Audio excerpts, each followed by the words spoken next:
I'd like to tell you about the strangest secret in the world. Not long ago, Albert Schweitzer, the great doctor and Nobel Prize winner, was being interviewed in London, and a reporter asked him, "Doctor, what's wrong with men today?" The great doctor was silent a moment, and then he said, "Men simply don't think." And it's about this that I want to talk with you. We live today in a golden age. This is an era that man has looked forward, dreamed of, and worked toward for thousands of years. But since it's here, we pretty well take it for granted. We in America are particularly fortunate to live in the richest land that ever existed on the face of the earth, a land of abundant opportunity for everyone. But do you know what happens? Let's take 100 men who start even at the age of 25. Do you have any idea what will happen to those men by the time they're 65?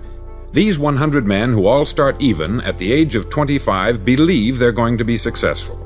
If you asked any one of these men if he wanted to be a success, he'd tell you that he did.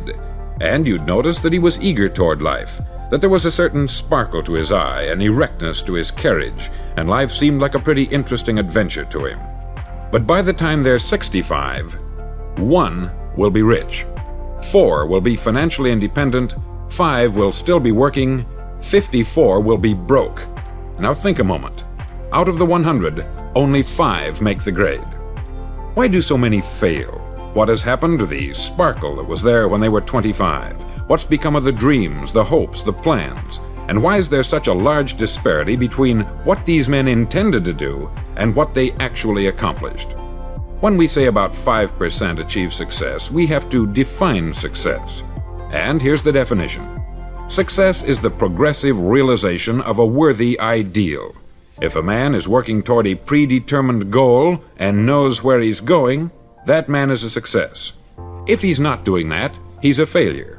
Success is the progressive realization of a worthy ideal. Rollo May, the distinguished psychiatrist, wrote a wonderful book called Man's Search for Himself. And in this book he says, "The opposite of courage in our society is not cowardice, it is conformity." And there you have the trouble today. It's conformity. People acting like everyone else, without knowing why, without knowing where they're going. Now think of it. In America right now, there are over 14 million people 65 years of age and over, and about 13 million of these 14 million are broke. They're dependent on someone else for life's necessities. Now we learn to read by the time we're 7. We learn to make a living by the time we're 25. Usually by that time, we're not only making a living, we're supporting a family. And yet, by the time we're 65, we haven't learned how to become financially independent in the richest land that has ever been known. Why? We conform.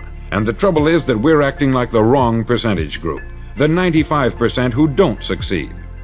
Now, why do these people conform? Well, they don't know, really. These people believe that their lives are shaped by circumstances, by things that happen to them, by exterior forces. They're outer-directed people. A survey was made one time that covered a lot of men, working men, and these men were asked this question: why do you work? Why do you get up in the morning? 19 out of 20 had no idea. If you ask them, they'll say, everyone goes to work in the morning. And that's the reason they do it, because everyone else is doing it. Now let's get back to our definition of success. Who succeeds? The only man who succeeds is the man who is progressively realizing a worthy ideal. He's the man who says, I'm going to become this, and then begins to work toward that goal.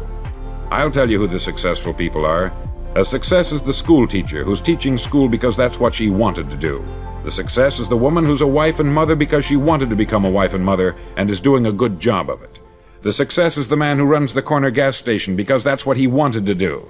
The success is the successful salesman who wants to become a top-notch salesman and grow and build with his organization. A success is anyone who is doing deliberately a predetermined job because that's what he decided to do deliberately. But only 1 out of 20 does that. That's why today there isn't really any competition, unless we make it for ourselves. Instead of competing, all we have to do is create. Now, for 20 years, I looked for the key which would determine what would happen to a human being. Was there a key, I wanted to know, which would make the future a promise that we could foretell to a large extent? Was there a key that would guarantee a person's becoming successful if he only knew about it and knew how to use it? Well, there is such a key, and I've found it. Have you ever wondered why so many men work so hard and honestly without ever achieving anything in particular, and others don't seem to work hard and yet seem to get everything? They have the magic touch. You've heard them say that about someone. Everything he touches turns to gold. And have you ever noticed that a man who becomes successful tends to continue to become successful, and on the other hand, have you noticed how a man who is a failure tends to continue to fail? It's because of goals. Some of us have them, some don't. People with goals succeed because they know where they're going. Now think of a ship leaving a harbor, and think of it with the complete voyage mapped out and planned. The captain and crew know exactly where it's going and how long it will take. It has a definite goal. 9,999 times out of 10,000 it will get to where it started out to get. Now let's take another ship, just like the first, only let's not put a crew on it, or a captain at the helm. Let's give it no aiming point, no goal, no destination. We just start the engines and let it go. I think you'll agree with me that if it gets out of the harbor at all, it will either sink or wind up on some deserted beach a derelict. It can't go any place because it has no destination and no guidance. It's the same with a human being. Take the salesman, for example. There is no other person in the world today with the future of a good salesman. Selling is the world's highest paid profession, if we're good at it and if we know where we're going. Every company needs top-notch salesmen, and they reward those men. The sky is the limit for them. But how many can you find? Someone once said, "The human race is fixed, not to prevent the strong from winning, but to prevent the weak from losing." The American economy today can be likened to a convoy in time of war. The entire economy is slowed down to protect its weakest link, just as the convoy had to go at the speed that would permit its slowest vessel to remain in formation.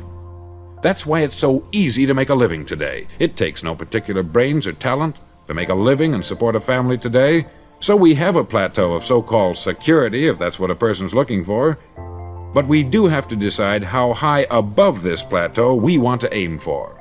Now let's get back to the strangest secret in the world, the story that I wanted to tell you today. Why do men with goals succeed in life, and men without them fail? Well, let me tell you something which, if you really understand it, will alter your life immediately. If you understand completely what I'm going to tell you from this moment on, your life will never be the same again. You'll suddenly find that good luck just seems to be attracted to you. The things you want just seem to fall in line. And from now on, you won't have the problems, the worries, the gnawing lump of anxiety that perhaps you've experienced before. Doubt, fear, well, they'll be things of the past. Here's the key to success, and the key to failure. We become what we think about. Now let me say that again. We become what we think about. Throughout all history, the great wise men and teachers, philosophers and prophets have disagreed with one another on many different things.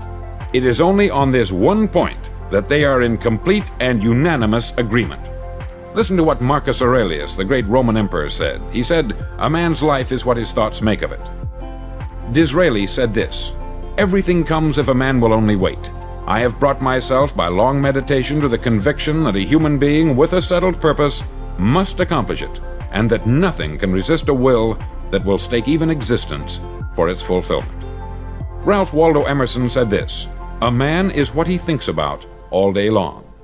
William James said, "The greatest discovery of my generation is that human beings can alter their lives by altering their attitudes of mind." And he also said, "We need only in cold blood act as if the thing in question were real, and it will become infallibly real by growing into such a connection with our life that it will become real. It will become so knit with habit and emotion that our interest in it will be those which characterize belief." He also said this, "If you only care enough for a result, you will almost certainly attain it. If you wish to be rich, you will be rich. If you wish to be learned, you will be learned. If you wish to be good, you will be good. Only you must then really wish these things, and wish them exclusively, and not wish at the same time 100 other incompatible things just as strongly." In the Bible you read, in Mark 9:23, "If thou canst believe, all things are possible to him that believeth." Dr. Norman Vincent Peale said this, "This is one of the greatest laws in the universe. Fervently do I wish I had discovered it as a very young man. It dawned upon me much later in life, and I've found it to be one of the greatest, if not my greatest discovery, outside of my relationship to God. And the great law, briefly and simply stated, is that if you think in negative terms, you'll get negative results. If you think in positive terms, you will achieve positive results. That is the simple fact which is at the basis of an astonishing law of prosperity and success. In 3 words, believe and succeed. William Shakespeare put it this way: "Our doubts are traitors, and make us lose the good we oft might win by fearing to attempt." George Bernard Shaw said, "People are always blaming their circumstances for what they are. I don't believe in circumstances. The people who get on in this world are the people who get up and look for the circumstances they want, and if they can't find them, make them." Well, it's pretty apparent, isn't it? And every person who discovered this for a while believed that he was the first one to work it out. We become what we think about. Now, it stands to reason that a person who's thinking about a concrete and worthwhile goal is going to reach it, because that's what he's thinking about. And we become what we think about. Conversely, the man who has no goal, who doesn't know where he's going, and whose thoughts must therefore be thoughts of confusion and anxiety and fear and worry, becomes what he thinks about. His life becomes one of frustration, fear, anxiety, and worry. And if he thinks about nothing, he becomes nothing. Now, how does it work? Why do we become what we think about? Well, I'll tell you how it works as far as we know. Now, to do this, I want to tell you about a situation that parallels the human mind. Suppose a farmer has some land, and it's good, fertile land. Now, the land gives the farmer a choice. He may plant in that land whatever he chooses. The land doesn't care. It's up to the farmer to make the decision. Now, remember, we're comparing the human mind with the land, because the mind, like the land, doesn't care what you plant in it. It will return what you plant, but it doesn't care what you plant. Now, let's say that the farmer has 2 seeds in his hand. One is a seed of corn, the other is nightshade, a deadly poison. He digs 2 little holes in the earth and he plants both seeds, one corn, the other nightshade. He covers up the holes, waters, and takes care of the land, and what will happen? Invariably, the land will return what is planted. As it's written in the Bible, "As ye sow, so shall ye reap." Remember, the land doesn't care. It will return poison in just as wonderful abundance as it will corn. So up come the 2 plants, one corn, one poison. Now, the human mind is far more fertile, far more incredible and mysterious than the land, but it works the same way. It doesn't care what we plant. Success, failure. A concrete, worthwhile goal, or confusion, misunderstanding, fear, anxiety, and so on. But what we plant, it will return to us. You see, the human mind is the last great unexplored continent on the earth. It contains riches beyond our wildest dreams. It will return anything we want to plant. Now, you might say, well, if that's true, why don't people use their minds more? Well, I think they've figured out an answer to that too. Our mind comes as standard equipment at birth. It's free, and things that are given to us for nothing we place little value on. Things that we pay money for, we value. The paradox is that exactly the reverse is true. Everything that's really worthwhile in life came to us free. Our mind, our soul, our body, our hopes, our dreams, our ambitions, our intelligence, our love of family and children and friends. All these priceless possessions are free, but the things that cost us money are actually very cheap and can be replaced at any time. A good man can be completely wiped out and make another fortune. He can do that several times. Even if our home burns down, we can rebuild it, but the things we got for nothing, we can never replace. The human mind isn't used merely because we take it for granted. Familiarity breeds contempt. It can do any kind of job we assign to it, but generally speaking, we use it for little jobs instead of big important ones. Universities have proved that most of us are operating on about 10% of our abilities. Decide now, what is it you want? Plant your goal in your mind. It's the most important decision you'll ever make in your entire life. Do you want to be an outstanding salesman, a better worker at your particular job? Do you want to go places in your company, in your community? All you've got to do is plant that seed in your mind. Care for it. Work steadily toward your goal, and it will become a reality. It not only will, there's no way that it cannot. You see, that is a law, like the laws of Sir Isaac Newton, the laws of gravity. If you get on top of a building and jump off, you'll always go down. You'll never go up. And it's the same with all the other laws of nature. They always work, they're inflexible. Think about your goal in a relaxed, positive way. Picture yourself in your mind's eye as having already achieved this goal. See yourself doing the things you will be doing when you've reached your goal. Ours has been called the phenobarbital age, the age of ulcers and nervous breakdowns. At a time when medical research has raised us to a new plateau of good health and longevity, far too many of us worry ourselves into an early grave trying to cope with things in our own little personal ways, without learning a few great laws that will take care of everything for us. These things we bring on ourselves through our habitual way of thinking. Every one of us is the sum total of his own thoughts. He is where he is because that is exactly where he really wants to be, whether he'll admit that or not. Each of us must live off the fruit of his thoughts in the future, because what you think today and tomorrow, next month and next year, will mold your life and determine your future. You're guided by your mind. I remember one time I was driving through Arizona and I saw one of those giant earth-moving machines roaring along the road at about 35 miles an hour with what looked like 20 tons of dirt in it, a tremendous, incredible machine, and there was a little man perched way up on top with the wheel in his hands guiding it. And as I drove along, I was struck by the similarity of that machine to the human mind. Just suppose you're sitting at the controls of such a vast source of energy. Are you going to sit back and fold your arms and let it run itself into a ditch? Or are you going to keep both hands firmly on the wheel and control and direct this power to a specific, worthwhile purpose? It's up to you. You're in the driver's seat. You see, the very law that gives us success is a two-edged sword. We must control our thinking. The same rule that can lead a man to a life of success, wealth, happiness, and all the things he's ever dreamed of for himself and his family, that very same law can lead him into the gutter. It's all in how he uses it, for good or for bad. This is the strangest secret in the world. Now, why do I say it's strange, and why do I call it a secret? Actually, it isn't a secret at all. It was first promulgated by some of the earliest wise men, and it appears again and again throughout the Bible. But very few people have learned it, understand it. That's why it's strange, and why, for some equally strange reason, it virtually remains a secret. I believe that you could go out and walk down the main street of your town and ask one man after another what the secret of success is, and you probably wouldn't run into one man in a month who could tell you. Now, this information is enormously valuable to us if we really understand it and apply it.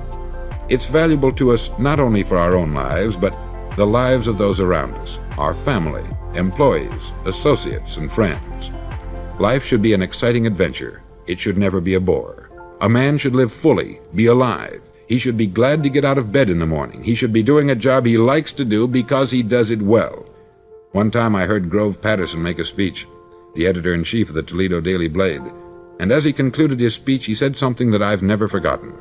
He said something like this: "My years in the newspaper business have convinced me of several things, among them that people are basically good, and that we came from someplace, and we're going someplace. So we should make our time here an exciting adventure. The architect of the universe didn't build a stairway leading nowhere." And the greatest teacher of all, the carpenter from the plains of Galilee, gave us the secret time and time again. As ye believe, so shall it be done unto you. I've explained the strangest secret in the world and how it works. Now I want to explain how you can prove to yourself the enormous returns possible in your own life by putting this secret to a practical test. I want you to make a test that will last 30 days. Now, it isn't going to be easy. If you'll give it a good try, it will completely change your life for the better. Back in the 17th century, Sir Isaac Newton, the English mathematician and natural philosopher, gave us some natural laws of physics which apply as much to human beings as they do to the movement of bodies in the universe. Now, one of these laws is that for every action, there is an equal and opposite reaction. Simply stated, as it applies to you and me, it means we can achieve nothing without paying the price. The results of your 30-day experiment will be in direct proportion to the effort you put forth. To be a doctor, you must pay the price of long years of difficult study. to be successful in selling, and remember that each of us succeeds to the extent of his ability to sell. Selling our families on our ideas, selling education in schools, selling our children on the advantages of living the good and honest life, selling our associates and employees on the importance of being exceptional people, to, of course, the profession of selling itself. But to be successful in selling our way to the good life, we must be willing to pay the price. Now, what is that price? Well, it's many things. First, it's understanding emotionally, as well as intellectually, that we literally become what we think about, that we must control our thoughts if we're to control our lives. It's understanding fully that, as ye sow, so shall ye reap. Secondly, it's cutting away all the fetters from the mind and permitting it to soar as it was divinely designed to do. It's the realization that your limitations are self-imposed, and that the opportunities for you today are enormous beyond belief. It's rising above narrow-minded pettiness and prejudice. Thirdly, to use all your courage to force yourself to think positively on your own problem, to set a definite and clearly defined goal for yourself, to let your marvelous mind think about your goal from all possible angles, to let your imagination speculate freely upon many different possible solutions, to refuse to believe there are any circumstances sufficiently strong to defeat you in the accomplishment of your purpose, to act promptly and decisively when your course is clear, and to keep constantly aware of the fact that you are, at this moment, standing in the middle of your own acre of diamonds, as Russell Conwell used to point out. Fourth, save at least 10% of what you earn. It's also remembering that no matter what your present job, it has enormous possibilities if you're willing to pay the price. Now let's just go over the important points in the price each of us must pay to achieve the wonderful life that can be ours. It is, of course, worth any price. 1. You will become what you think about. 2. Remember the word imagination. Let your mind soar. 3. Courage. Concentrate on your goal every day. 4. Save 10% of what you earn. And action. Ideas are worthless unless we act on them. Now I'll try to outline the 30-day test I want you to make. Now keep in mind that you have nothing to lose by making this test, and everything you could possibly want to gain. There are two things that may be said of everyone. Each of us wants something, and each of us is afraid of something. I want you to write on a card what it is you want more than anything else. It may be more money. Perhaps you'd like to double your income or make a specific amount of money. It may be a beautiful home. It may be success at your job. It may be a particular position in life. It could be a more harmonious family. Each of us wants something. Write down on your card specifically what it is that you want. Make sure it's a single goal and clearly defined. You needn't show it to anyone, but carry it with you so that you can look at it several times a day. Think about it in a cheerful, relaxed, positive way each morning when you get up, and immediately you have something to work for, something to get out of bed for, something to live for. Look at it every chance you get during the day and just before going to bed at night. As you look at it, remember that you must become what you think about, and since you're thinking about your goal, you realize that soon it will be yours. In fact, it's yours really the moment you write it down and begin to think about it. Look at the abundance all around you as you go about your daily business. You have as much right to this abundance as any other living creature. It's yours for the asking. Now we come to the difficult part. Difficult because it means the formation of what is probably a brand new habit, and new habits are not easily formed. Once formed, however, it'll follow you for the rest of your life. Stop thinking about what it is you fear. Each time a fearful or negative thought comes into your consciousness, replace it with a mental picture of your positive and worthwhile goal. There will come times when you will feel like giving up. It's easier for a human being to think negatively than positively. That's why only 5% is successful. You must begin now to place yourself in that group. For 30 days, you must take control of your mind. It will think only about what you permit it to think. Each day for this 30-day test, do more than you have to do. In addition to maintaining a cheerful, positive outlook, give of yourself more than you've ever done before. Do this knowing that your returns in life must be in direct proportion to what you give. The moment you decide on a goal to work toward, you're immediately a successful person. You're then in that rare and successful category of people who know where they're going. Out of every 100 people, you belong to the top 5. Don't concern yourself too much with how you're going to achieve your goal. Leave that completely to a power greater than yourself. All you have to do is know where you're going. The answers will come to you of their own accord. Remember these words from the Sermon on the Mount, and remember them well.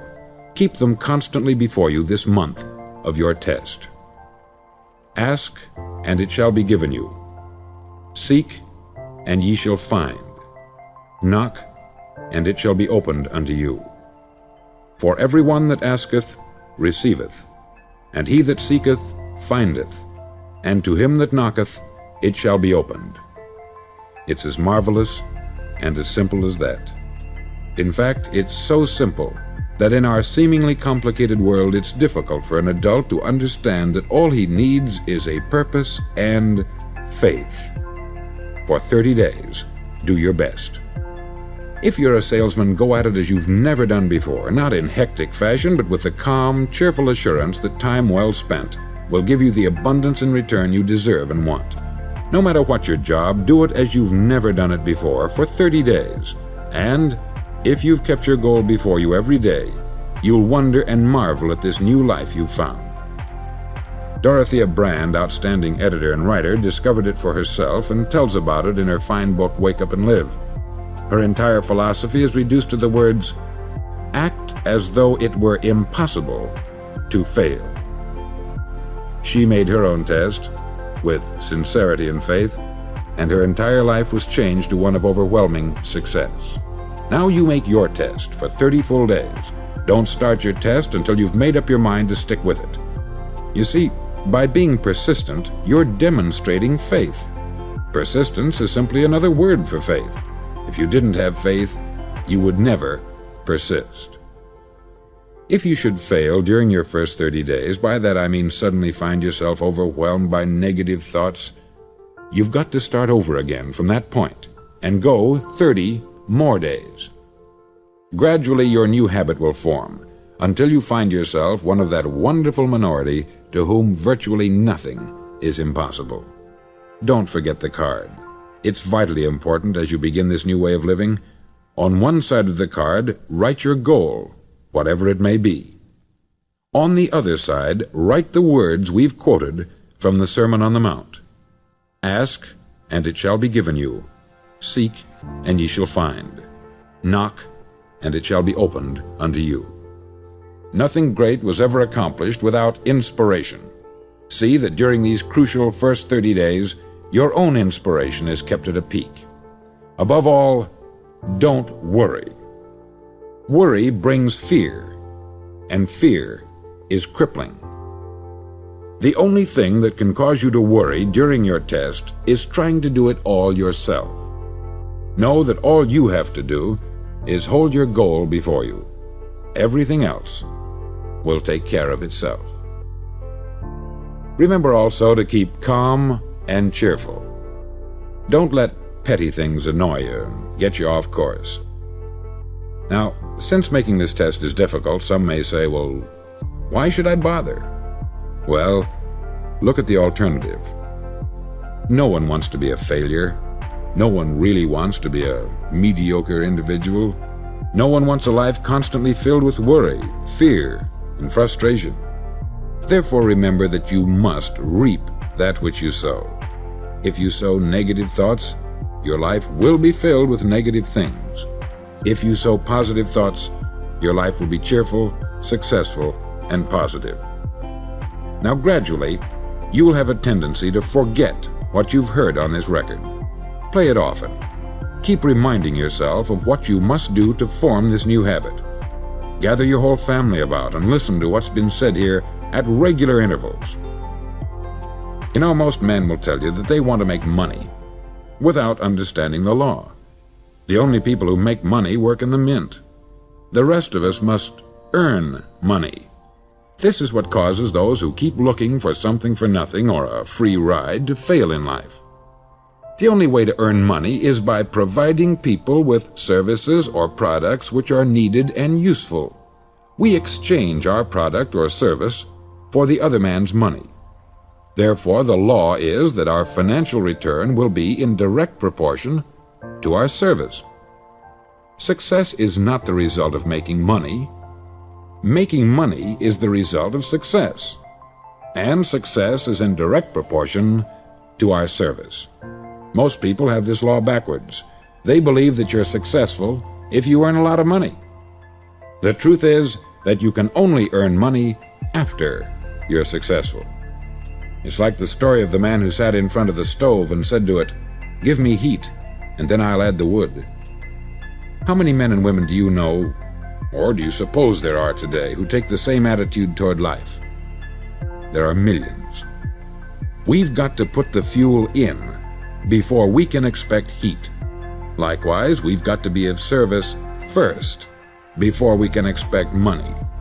Don't concern yourself with the money. Be of service. Build, work, dream, create. Do this, and you'll find there's no limit to the prosperity and abundance that will come to you.